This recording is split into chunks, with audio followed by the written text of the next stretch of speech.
پھر اس کے بعد انسان کے اندر میں آ جاتی ہے، یعنی بکرا ہو جاتا ہے، انسان اس کے اندر سے غائب ہو جاتا ہے اور وہ ایک میں یعنی بکرا بن جاتا ہے، جانور بن جاتا ہے۔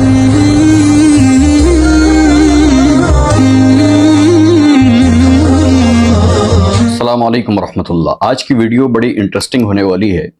جس کا عنوان ہے کامیابی کا زہر۔ ایک صاحب ہیں، انہوں نے اپنے دوست کا واقعہ بتایا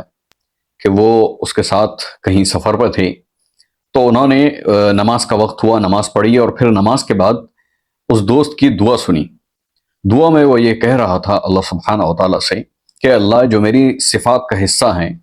جو میری کوالٹیز ہیں، جس کے ذریعے میں دنیا کماتا ہوں، جس کے ذریعے میں پیسہ کماتا ہوں، جس کے ذریعے میں دنیا کے اندر نام کماتا ہوں، جس کے ذریعے میں دنیا کے اندر کامیابی حاصل کرتا ہوں،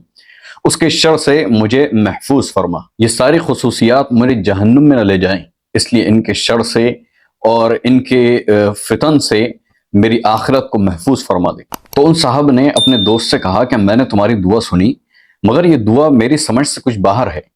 کیونکہ جن چیزوں کے ذریعے تم دنیا کے اندر ترقی حاصل کر رہے ہو، بھلا وہ کیسے تمہاری آخرت کو خراب کر سکتی ہیں؟ تو اس دوست نے جواب دیا کہ دیکھو، سب سے پہلے ہماری سوسائٹی کے اندر، ہمارے سماج کے اندر کامیابی کا بھی ایک زہر ہوتا ہے۔ آپ کامیاب ہوتے جاتے ہیں، ہوتے جاتے ہیں، ہوتے جاتے ہیں، اور ہوتا یہ ہے کہ وہ کامیابی کا جو زہر ہے وہ ایک دن آپ کی جان لے لیتا ہے۔ جب انسان اس کامیابی کے زہر سے مر جاتا ہے تو پھر سوچتا ہے کہ یہ جس چیز کو میں کامیابی سمجھ رہا تھا اور جس کے ذریعے میں منزلوں پر چڑھتا چلا جا رہا تھا، آخر وہ تو کوئی بھی کامیابی نہیں تھی، وہ تو سوائے نقصان کے اور دھوکے کے کچھ بھی نہیں تھا۔ پھر اس وقت یہ ہے کہ آپ کچھ نہیں کر سکتے۔ ہر شخص کے پاس کامیابی کا راستہ الگ ہوتا ہے۔ اگر آپ اپنے ملک کے 100 کامیاب ترین لوگوں کی لسٹ بنا لیں اور ان سب کا الگ الگ جا کر انٹرویو کریں، تو آپ دیکھیں گے کہ ہر کسی کی کامیابی کی اسٹوری الگ تھی۔ ہر شخص کو جو کامیابی ملی ہے وہ الگ راستہ سے ملی ہے، اور ان سب کی جو اسٹوری ہوں گی وہ آپس میں کہیں بھی نہیں ملتی ہوں گی، بلکہ ایک کامیاب شخص کی بعض مرتبہ ایسا ہوتا ہے کہ اسٹوری اور اس کے راز جو ہوتے ہیں وہ دوسرے کامیاب سے بالکل مختلف ہوتے ہیں، بالکل تضاد ہوتی ہے دونوں میں۔ تو جس طریقے سے اللہ سبحانہ و تعالیٰ کے ہاں ہدایت کے ہزاروں لاکھوں طریقے ہیں، اسی طریقے سے دنیا کے اندر لوگوں کو کامیابی دینے کے اور رزق دینے کے بھی طریقے مختلف ہیں اور الگ الگ ہیں اور ہزاروں اور لاکھوں ہیں۔ لیکن ہوتا یہ ہے کہ جب کوئی بھی شخص کامیاب ہو جاتا ہے اور ترقی پا لیتا ہے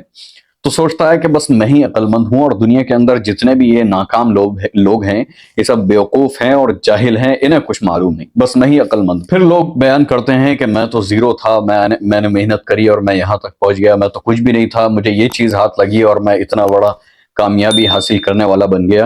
اور جو لوگ ہیں وہ دوسرے وہ بیوقوف ہیں اور وہ کام کرتے نہیں ہیں اور ان کے پاس کوئی آئیڈیا نہیں ہے، لہٰذا ہر چیز میں وہ لوگوں کو بس یہ دکھانے کی کوشش کرتا ہے کہ جو میں کہہ رہا ہوں وہ صحیح ہے، جو میں نے دیکھا وہ صحیح ہے، جو میں نے سوچا وہ صحیح ہے، اور جس مقام پر میں پہنچا ہوں وہ صحیح ہے، باقی سب غلط ہے۔ پھر اس کے بعد انسان کے اندر میں آ جاتی ہے، یعنی بکرا ہو جاتا ہے، انسان اس کے اندر سے غائب ہو جاتا ہے اور وہ ایک میں یعنی بکرا بن جاتا ہے، جانور بن جاتا ہے۔ پھر اس کے بعد انسان کے اندر غرور اور تکبر آ جاتا ہے، اور پھر وہ یہ سوچتا ہے کہ میں جو کہہ رہا ہوں وہ صحیح ہے اور جو میں بتا رہا ہوں وہ صحیح ہے، اور لوگوں نے یہ نہیں کیا اور وہ نہیں کیا، اور لوگوں کو تانا دینے لگتا ہے، لوگوں کو برا اور غلیظ اور گھٹیا سمجھنے لگتا ہے۔ اب دیکھیے، اس کے اندر جو یہ غرور ہے، جو یہ گھمنڈ ہے، جو یہ میں ہے، جو اس کی وہ بکواس ہے یا دوسروں کو گھٹیا سمجھنا ہے، یہ اس سے بہتر تھا کہ وہ کامیاب نہ ہوتا، وہ غریب رہتا، وہ گھٹیا ہی بنا رہتا، اس کی نظر میں جو گھٹیا ہیں وہ اسی کی طرح بنا رہتا، کیونکہ وہ جو کامیابی اسے حاصل ہوئی اس کا زہر اس کے اندر ایسا پھیلا کہ اس زہر کی وجہ سے وہ اتنے بڑے بڑے گناہوں کے اندر شامل ہو گئے۔ بہت سی مرتبہ ایسا بھی ہوتا ہے کہ جو چیزیں ہمیں دنیا کے اندر کامیاب کرتی ہیں وہی چیزیں پھر آخرت میں ہمارے لیے افسوس کا اور خسارے کا باعث بن جاتی۔ اسی طریقے سے بہادری بہت اچھی صفت ہے اور بہت اعلیٰ صفت ہے، لیکن کوئی شخص گناہ کے معاملے میں بہادر بن جائے کہ بھئی میں تو فلاں لڑکی کو جا کے چھیڑوں گا، چاہے پولیس آئے یا کوئی بھی مجھے کچھ کہے یا کوئی بھی مجھے کچھ سمجھے، مجھے اس سے پرواہ نہیں، میں تو اس لڑکی کے متعلق ایسی بات کرتا ہوں یا فلاں شخص کے متعلق میں ایسی زبان استعمال کر سکتا ہوں۔ تو یہ جو بہادری ہے یہ اس کے لیے آخرت میں نقصان کا سبب ہے، جبکہ دنیا کے اندر یہ کامیابی کا راز ہو سکتا ہے۔ اسی طریقے سے کنسلٹنسی یعنی استقامت، مستقل مزاجی، یہ بہت اعلیٰ صفت ہے اور بہت اچھی صفت ہے، لیکن کوئی شخص گناہ کے معاملے میں مستقل مزاج ہو جائے، یعنی روز گانا سننا شروع کر دے، مووی دیکھتا ہے تو روز مووی دیکھنا شروع کر دے۔ اسی طریقے سے کوئی شخص بڑا اچھا ہے، نمازی پرہیزگار ہے، لیکن رات کو الٹی سیدھی ویب سائٹ پر جا کر بری چیزیں اور گندی چیزیں دیکھنا شروع کر دے۔ ایک دن دیکھی، پھر اس کے بعد پھر دیکھی، اور اسی طریقے سے اس کے اوپر مستقل مزاجی برتنے لگا، روز بدمعاشی دیکھنے لگا۔ تو یہ جو اعلیٰ صفت ہے دنیا کے اندر کامیابی کی اور آخرت میں بھی کامیابی کی، لیکن یہ گناہ سے جب جڑ گئی تو پھر یہ آخرت میں سوائے افسوس کے اور ناکامی کے سبب کے کچھ نہیں بنے گا۔ اسی طریقے سے وعدہ خلافی ہے۔ انسان نے کسی شخص کے ساتھ وعدہ کر لیا کہ میں تمہارے ساتھ کسی سینما گھر میں مووی دیکھنے جاؤں گا، یا کسی شخص سے اس نے وعدہ کر لیا کہ میں ڈانس پارٹی میں جاؤں گا، یا کسی اور خرافات اور گناہ یا جوا کی جگہ پہ اس نے وعدہ کر لیا کسی دوست سے کہ میں تمہارے ساتھ چلوں گا، تو وہ جب اس کے ساتھ جائے گا ظاہر ہے کہ اس نے کوئی وعدہ خلافی نہیں کی، لیکن یہ وعدہ خلافی نہ کرنا جب گناہ سے جڑ گیا تو یہ اس کے لیے آخرت میں سوائے افسوس کے کچھ نہیں ہوگا۔ بعض مرتبہ انسان بات کا پکا ہوتا ہے، اور یہ بات اس کے لیے دنیا اور آخرت میں کامیابی کا ذریعہ ہوتی ہے کہ جو بول دیا والذین هم لاماناتهم وعهدهم راعون، کہ اس نے جو وعدہ کر لیا، جو کمنٹ کر دیا، وہ اس کے اوپر پابند ہے۔ لیکن یہی کمنٹ اگر وہ کسی دوست کو کسی گناہ کے متعلق کر دے کہ ہاں میں تمہارے ساتھ جو ہے وہ فلاں جگہ جاؤں گا، بری جگہ، یا ادھر ڈسکو دیکھنے جاؤں گا، یا ادھر لڑکی دیکھنے جاؤں گا، یا شراب پینے جاؤں گا، یا جوا کھیلنے جاؤں گا، یا زنا کرنے جاؤں گا، کسی سے کوئی وعدہ کر لیا اور اس کے پاسدار ہو گیا، اس کمنٹ کے اوپر اس نے عمل کر دیا، تو یہ جب ایک اچھی صفت کسی برے گناہ سے جڑ گئی تو پھر ظاہر ہے کہ وہ اس کے لیے آخرت میں افسوس کا ذریعہ ہوگا۔ اسی طریقے سے کوئی شخص بخیل نہیں ہے، خوب خرچ کرنے والا ہے۔ اب اگر کسی کے ساتھ جاتا ہے وہ کسی گناہ کی جگہ پہ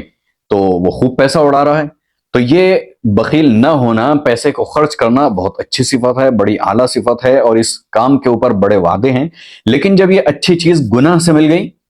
تو پھر یہ آخرت اور دنیا کے اندر سوائے نقصان کے اس شخص کے لیے کچھ نہیں ہوگا۔ تو انسان کو سوچنا چاہیے کہ جن اچھی صفات کے ذریعے وہ دنیا کے اندر کامیابی حاصل کر رہا ہے اور منزل بمنزل چڑھتا چلا جا رہا ہے، دنیا کے اندر جن صفات کے ذریعے اس کا ذکر ہوتا ہے،